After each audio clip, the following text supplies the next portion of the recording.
buona vice. Oh, quanto te prego. No, you didn't expect a guy that looks like this to speak Italiano.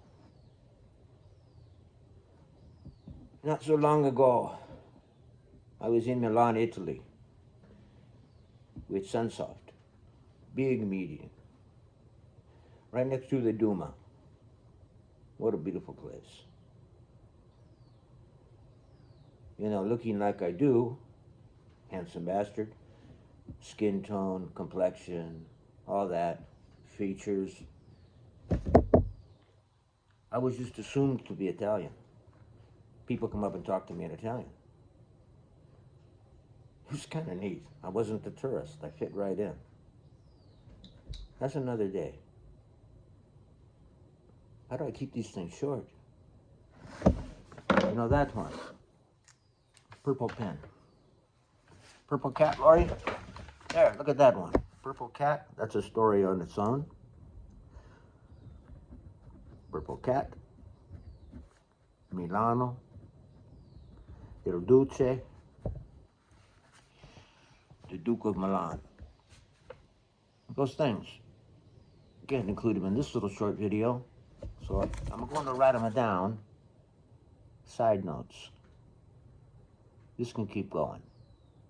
Hope you are enjoying it as much as me. And if you're not, go fuck yourself. Purple pen. You guys remember Sister Andrew? There's a handful of you who are going to watch this. You'll remember what I'm talking about. Sister Andrew tried desperately to get my penmanship up. Never could. I'm a sloppy writer.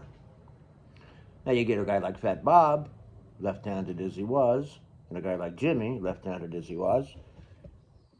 They wrote perfectly, but not Christopher. He's a sloppy writer, and you don't use a purple pen. For the good Sister Andrew David of the Immaculate Heart of Mary, Philadelphia, PA, but she was from Reading, Pennsylvania. You only use black or blue ink, and dark blue at that, or a sharpened pencil. If you do anything, you have 3 items you can use and nothing else. Black, blue, or a sharpened pencil. Anything else is forbidden, and you will go to hell. And remember when the devil himself showed up with the Bic 4? Remember when that Bic pen came out, the fat one, and it had the 4 colors on it? Ding, ding, ding, ding, ding, ding, ding on the top. Black, blue, green, and red. And you clicked it and it went down. Changed grade school forever. The good nun threw a fit about those pens. She said, first of all, it was too fat, not the regular size. Violated the very metrology of the writing instrument and was going to make you not write correctly because it was too fat. You're going to misshapen your hand. And my God, when it comes time for you to sign the Magna Carta, you're not going to be able to do it right. You're going to sign it with a purple pen and you're going to have lousy handwriting. Thank you, Sister Andrew. Hope you're well. Hope you're doing well. There's another one, Sister Andrew. Well, I'll keep it in here. Back to the book, the box. Pulled this out today. Anybody who's lived in the Bay Area for a long time is going to see this and recognize it. KSJO, 92.5. Did I get that right? Oh, 92 FM. Wasn't it 92.5? It was 92.5, right? All right, we'll go with what it says. 92.5, Rocket. Bill Graham presents. See that? Bill Graham presents 1979 South Bay Music Harvest. I got this when we went to the concert, me and the guys. And there was a thing called Day on the Green, Oakland Alameda Coliseum. Write that one down too. That's an entire story all on its own, and that's a hell of a good one. Well, the South Bay wanted to capitalize on this day on the green mentality, and they went and they did this at Spartan Stadium, which is the sports stadium for San Jose State, the San Jose State Spartans. It's a football stadium, but it's a track and field, and it's next to Kelly Park and the historical park, and bingo, bongada bing, historical park. There's another story I could write down. There's stuff from my family that is at the Kelly Historical Park right now. The windmill that pumped water a long time ago on Wisman Road is at the Kelly Park Museum, donated by my grandfather. It was a unique windmill. It wasn't the standard, going around in a circle on a dusty road, here comes a sagebrush blowing by, and there's Matt Dillon and Festus. No, it wasn't that kind of windmill. It looked like a barrel. It was a really unique type of windmill. It was called I think that's what it was called. It was a barrel windmill, how it turned. We'll get to that. You are so lucky I'm not even charging you tuition for this. Hey, Fat Bob, how much could I charge? Okay. Anyhow, so what it was a big outdoor music festival, 3 or 4 big bands of the day. Big hits. This was right after AM radio gave way to FM radio. And everyone was scurrying around to put an FM receiver into their automobiles and cutting holes in their door panels, Mike Sellers, cutting holes in the door panels of the 68, or was it 67, Big Dude.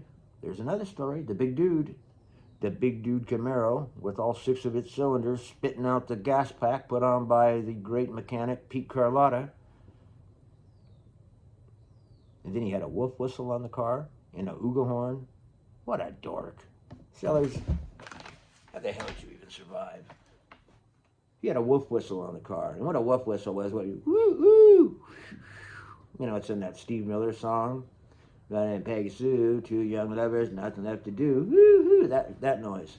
The wolf whistle, the problem was the wolf whistle was an air whistle, and you pulled a cord under the dashboard, and it let the wolf whistle make its noise. The problem was it was run off the vacuum produced by the engine. And when you got 6 cylinders trying to power a Camaro that's already fully loaded and spitting out a glass pack that's not supposed to be on the car, the wolf whistle makes the Camaro bog down.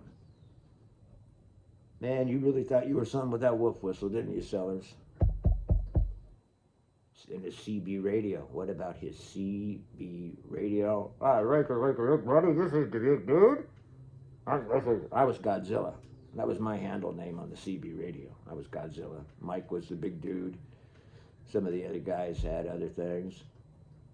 And ginger patty cakes. Oh, man. There's a story for you. Michael, I shall tell the story of the night the CB radio, the Camaro,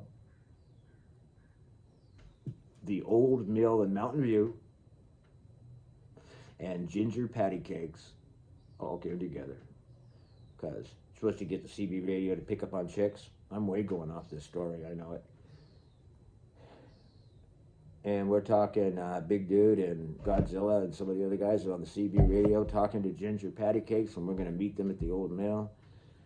And ginger patty cakes turns out to be Ginger Peachy Keen, who was somebody I already knew. We all knew. And Ginger Peachy Keen was a box of rocks. Sweetest girl, redhead you ever saw in your life, funny as heck. But Edith Bunker had nothing on Ginger Peachy Keen. We went to the movie theater, a whole big group of us, and we saw the movie, The Omen, was it? No, it was after The Omen. Anyhow, Alien? Maybe it's Alien. Anyhow, in the credits, before the movie, I'm sitting, Ginger Peachy Keen sitting next to me with her, she's already finished her Coke. Rattling the ice cubes, annoying the whole theater. And the people in the movie are coming, the stars are being listed before the movie on the screen, and somebody named Carrie comes over, and she grabs me by the arm, and she goes, "Oh, Chris, that's why this movie's going to be so scary. Oh my God, I'm going to have bad dreams. I'm so scared, because Carrie's in this movie." that was the movie Carrie. There's another one I can write down. The time George Berticelli took us to see Carrie at the Cinema Hacienda. Remember that, Bob, Jimmy, Steve? And the opening scene of Carrie is when all the girls are naked in the shower room. My God. I have shivers to this day. The look on your dad's face, that Bob. Of course he blamed me. Of course he does. You know, he leans over, passes the other guys by, and says, "Hey, Portugoose, what the hell you doing taking me to a movie like this? What's the matter with you?" That's another story for another day. Anyhow, FM radio takes over from AM. And all those great stations go and do news talk or baseball, whatever they did, and FM becomes king. And there were two in the South Bay that catered to all the young people and pretty much everybody. The great KSJO, which sponsored this day at Spartan Stadium. And then there was another one, KOME. I come on the radio. Yep, that's what they used to say. And the KOME sticker. There's another story. The KOME sticker. How many stories can we tell because of a stupid sticker? And everybody my age, a little bit younger, anybody older, you all know what I'm talking about. About that KOME sticker. Man, we lived through a lot, didn't we? Take off this silly ass hat. My dad used to wear this hat. Better put back on the glasses though, huh? Wait a minute, hold it. And your new host for the evening, the great intellectual, Christopher Intellectual, I am a genius, Wile E. Coyote, Lewis. What they did was filled up Spartan Stadium with a bunch of young teenagers, young 20-year-olds, some people older, and you sat on the grass and you sat in the stands, and this is what they did at the Oakland Alameda Coliseum too. They tried to replicate this at Spartan Stadium. It didn't go too well. You see, Spartan Stadium is kind of in a regular neighborhood. Alameda Coliseum is right off the side of the freeway in an industrial area, and the neighbors really don't get bothered, but Spartan Stadium, I don't think they'd ever had a bunch of pot-smoking, beer-drinking, rowdy party animals descend on the neighborhood. And it wasn't like the Coliseum where you drove into the parking lot, paid and parked. Out there at Spartan Stadium, you parked in the neighborhood. When we parked there was an old lady outside with her broom chasing people out of her yard because they kept pissing in the rose bushes. There were people camped in regular houses. You know, these people had lived there for years and years, and all these teenagers are camping in their yard. There's a tent, there's a blanket. There's some girl puking in my bushes. There's a half-naked guy taking a crap on the side of my yard. What the hell is this? Needless to say, only one of these ever happened, and we went to it. Now, help me out here, guys. It was Blue Öyster Cult, Cheap Trick, and the Geils band. What was the fourth one, though? I'm drawing a blank on the fourth one. So, of course, Blue Öyster Cult, yeah, they were okay. Cheap Trick, they were a lot of fun. They had a brief stay, but you know who Cheap Trick is. I want you to want me. They were good. Mommy's all right, Daddy's all right. They just be a little weird. Mom and Dad are going for it, rolling on the floor. Anyhow, we went to this, and it was a disaster for San Jose, the community at Spartan Stadium. But it was a lot of fun. That was fun. Willie Williams passed out on me, and I picked him up. It was kind of, he had a sunstroke event, and he just, boom, on the ground, right on the concrete. So I picked him up, and I'm carrying him out, and he wakes up, he's fine, but at the Alameda Coliseum, they had the third base dugout, brought to you by the Haight-Ashbury Free Clinic of San Francisco hippie shit. And they were set up to deal with stuff like this. The Spartan Stadium was not. There were ambulances, there were people running around, nobody knew what to do. It was a, as my grandfather Fred Short would have said, it was a bunch of hippie shit. Can't see with these things on. I can't see with them out on either. I put these on. from the dollar store, because I lose them all the time. They are much more good now. Not like Bob and Jimmy, who wore glasses all their lives, really. I guess you didn't know, Bob. Jimmy did. Yeah, fuck it. Anyhow, did Blue Öyster Cult, Godzilla. I think this one. Oh, then they had that Romeo and Juliet song, Don't Fear the Reaper. What a screwed up song. You ever listen to the words of that song? That'd be banned from the radio. Don't Fear the Reaper. It's a damn suicide song. Listen to it. And then the Geils band, My Honey in the Centerfold. Yeah, that was pretty good. Who was the fourth band, guys? I'm not remembering. I don't think we even stayed for the fourth guy. We wanted to get out of there. We'd had enough of it. It was so damn hot. They didn't have enough water. People were passing out. Fire trucks here. Old ladies. The next day in the Mercury for a whole week, it was nothing but what a disaster this was. And Bill Graham Presents of the Bill Graham Auditorium right there near Civic Center in San Francisco. This guy was so fucking full of himself. He was the big-time promoter. You know, he tried to do that, tried to copy Woodstock West. They were going to do it in Golden Gate Park. KFRC was the sponsor. And I'm going to be in Golden Gate Park in the city. And right at the last minute, the city pulled their permit and said no, backed out of it. And the Rolling Stones, with Mick Jagger himself on the radio, bitching out the city of San Francisco. And Bill Graham there, Bill Graham Presents, finds the Altamont Speedway. In fact, the owner of the Altamont Speedway, I think, called him and said, I have a venue for you. Well, he really didn't. He had the Altamont Speedway, which is in that windswept pass going into the Central Valley out of like Milpitas, Fremont. And back then, as is now, there was nothing there. Nothing but rolling, sun-bleached grass hills. Right now there's a bunch of windmills, a bunch of big electrical generating, because the wind blows in and out of there from the center. It's a gap in the mountains from the Central Valley to the bay at Milpitas and Fremont, and the wind really howls in there. Because of that, it's a sun-bleached, rocky, you'd be lucky to find a tree. There were a few oak trees here and there. That Altamont Speedway was not equipped to handle a concert, and that's a disaster all on its own of what happened. And a lot of you probably have heard about it. The Altamont Speedway, which is supposed to be Woodstock West, and it turned out to be a disaster because the Rolling Stones hired the Hells Angels to be security. Oh, yeah. Hire the Hells Angels to be security.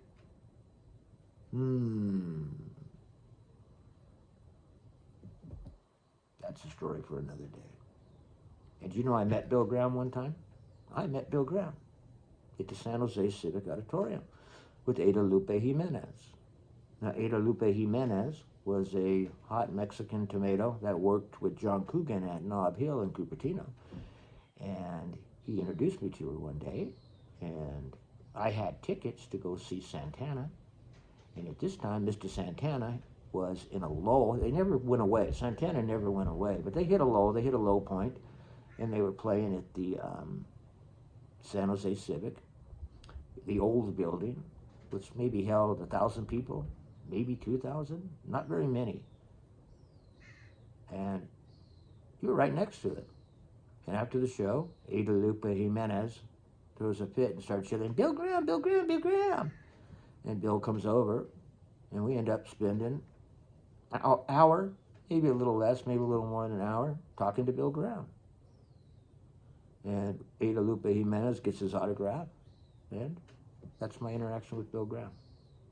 Bill Graham also starred in the movie Apocalypse Now. He's the movie promoter when the Playboy helicopter comes down and that fiasco set out in the Vietnam jungle on a river. All right.